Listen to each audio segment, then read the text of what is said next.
Arthur, how old were you when the war started? I'd be about 8 in 1939. I can't remember the actual outbreak. We'd recently moved house on Merseyside, and we'd had our gas masks issued, and our identity cards were in our pockets, and we were taught how to evacuate from our classrooms if the siren went, and where we would evacuate to where we would congregate in the playground. And I was aware of shrapnel coming down and collecting shrapnel, which of course everybody did. And the shelters, yes, I suppose that the shelters were being built very soon after the outbreak of war. In fact, I wouldn't be at all surprised, in fact, if some gardeners were not digging trenches in their gardens before September 39, because I can distinctly remember digging down in a neighbour's garden, but I can't remember the date, and reaching water and thinking, how are we going to shelter in a trench that's full of water? And then the government started issuing Anderson shelters, which were the corrugated iron constructions which went into the ground about half their depth. And then there were the Morrison type shelters, in which the government supplied us with heavy steel to put on a big table, either in the kitchen or the dining room, where you could get underneath. And in the streets, they built the brick walls and concrete roof, which were fine for blast, but were horrendous for a direct hit, because anybody inside there would have been killed. And of course, in many cases, everybody in the street would go into the street air raid shelter. In some of the more closely, densely populated areas, there wasn't room in the backyard to build an air raid shelter. So the communal shelter in the street was the first line of defence. Local to me, there was also a local park in which there was a rocky hill. And into this they dug mines, horizontal mines, which went, I would think, 100, 200 feet inside. And these were like concert parties. We'd go in there, the double bunks were fitted, and it was quite a hike for us, but if we thought it was going to be a bad night, then the parents would take us to the shelters in the hill. Arthur, Merseyside, I think, had the second most fatalities apart from London.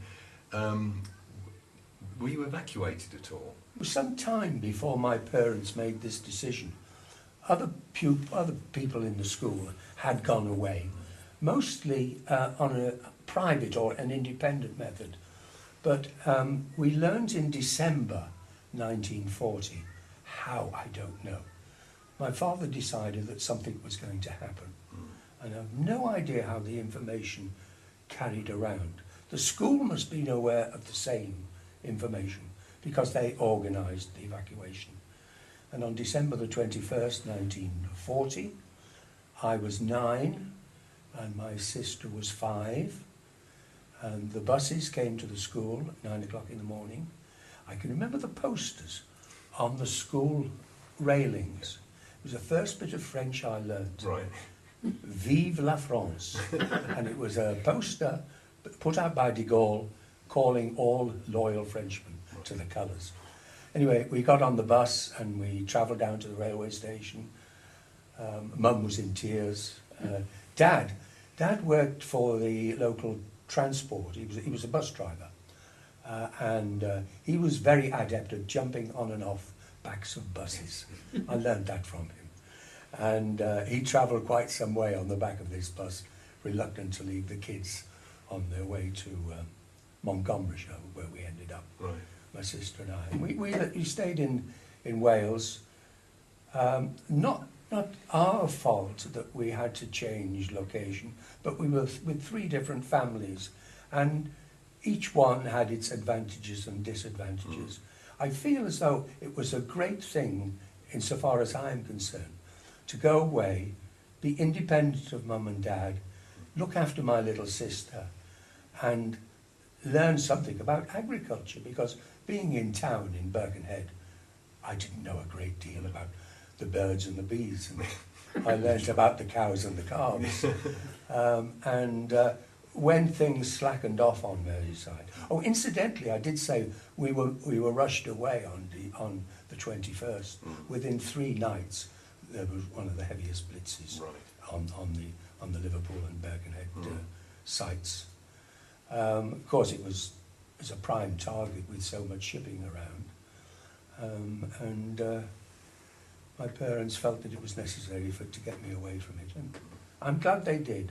I've heard this argument since, how can you let your children go? Well, they let me go, and I think it was a good thing, because I heard things afterwards of what had happened whilst I'd been away. Of course, I did see houses that had been, how can I put it, made like dolls' houses with the front taken off them. I saw that sort of thing. But I was never aware of what might be termed heavy bombing. I was never aware of the parachute mines coming down, collecting shrapnel and the occasional incendiary. But whilst I was away, our house was damaged, which was justification for my parents for having sent us away. Arthur, when you were in Wales, were you aware that the war was still going on? Very much so, because the news was coming through on the wireless or by the papers, and the Welsh children were very adept at telling us what was happening in the industrial areas of the country. And I felt that they were poking fun at us because we'd run away and these things were happening elsewhere. Didn't worry me too much because I did have a lot of Welsh friends.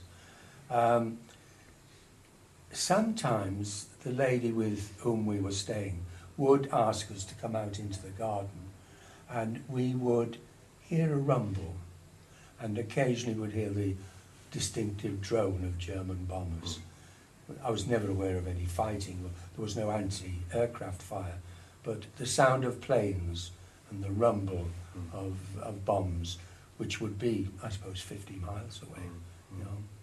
Remember that.